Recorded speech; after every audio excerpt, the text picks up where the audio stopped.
Throughout the years, I've developed an interest for fighting, turning from a meek intellectual to more so of a warrior poet archetype.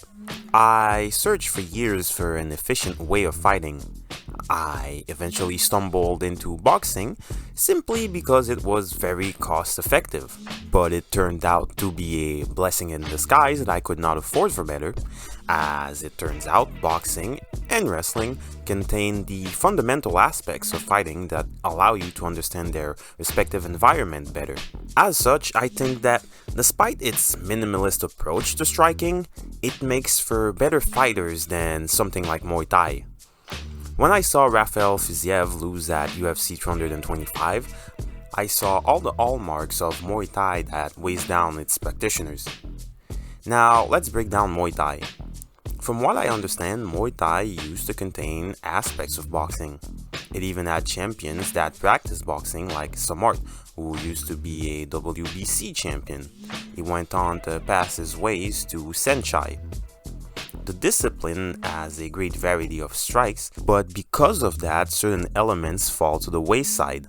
Hence, you get fighters more focused towards certain strikes, like knees and elbows. That mixture also discourages outright certain elements, like the step in and out, since you spend so much time on one foot.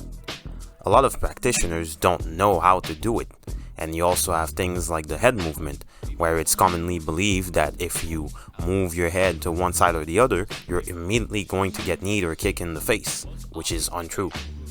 Over the years, however, two issues have rose up and dominated the landscape: the focus around kicks and scoring, and the gambling. The first one is straightforward.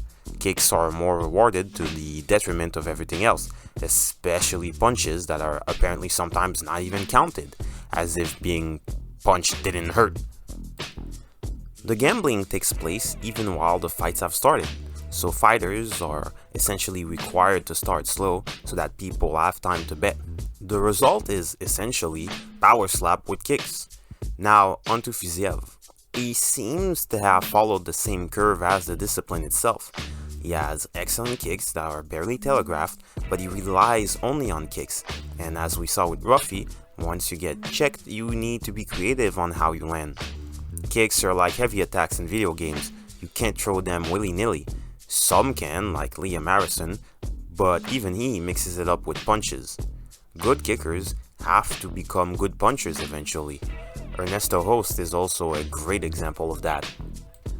I also have not done extensive research on it, but I doubt that Tiger Muay Thai is still a good place for him to make a camp.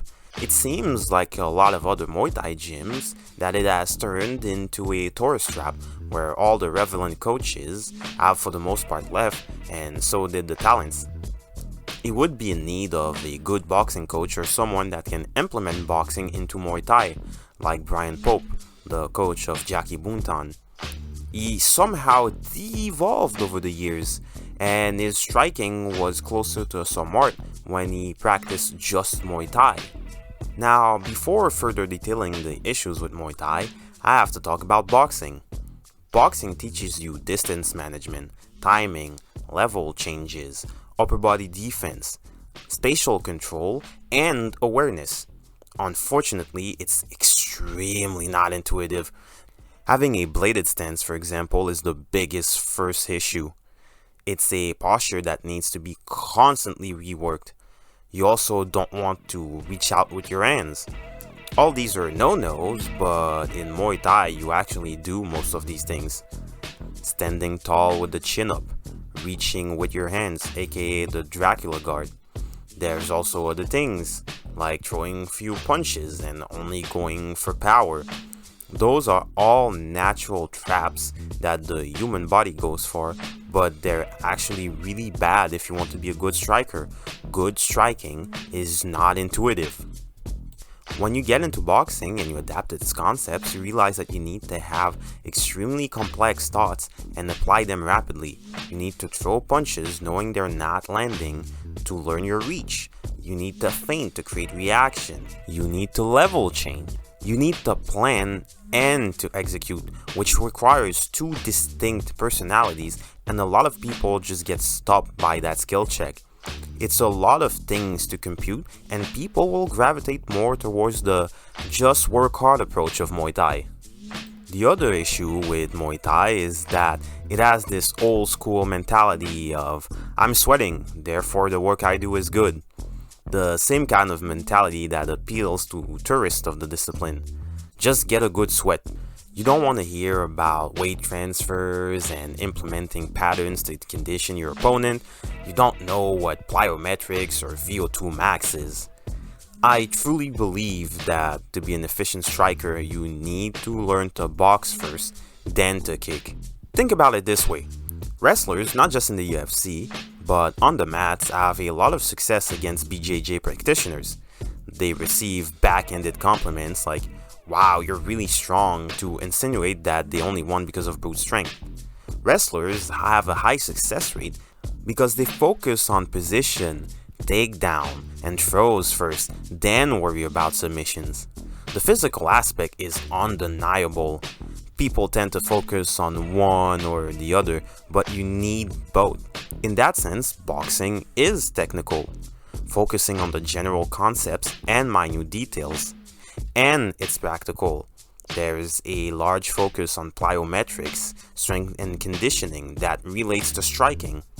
It's the sweet science.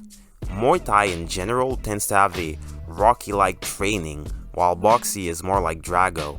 Although the Rocky training is simple and practical, for the most part, it's more so the image you need to think about. They just do long sessions for the sake of being long. They often train to failure and go past it. This tends to develop more endurance than explosiveness and also injuries. You won't be able to achieve speed in striking and have several instances of explosiveness. You don't need that much endurance, you need to be able to maintain explosiveness. I think Muay Thai is a good art because of its versatility. You will be in trouble against kicks if you don't know how to defend them, and a Thai clinch especially. However, Thai fighters tend to have a pace that's too slow. We've seen it with Fiziev. The output is too low, the strike's predictable, and it gives an overall stiff fighter that relies too much on a single strike, too much on power. If there's one thing that I learned in boxing, is that a lot of the things that happen that make you good are the things that you don't see.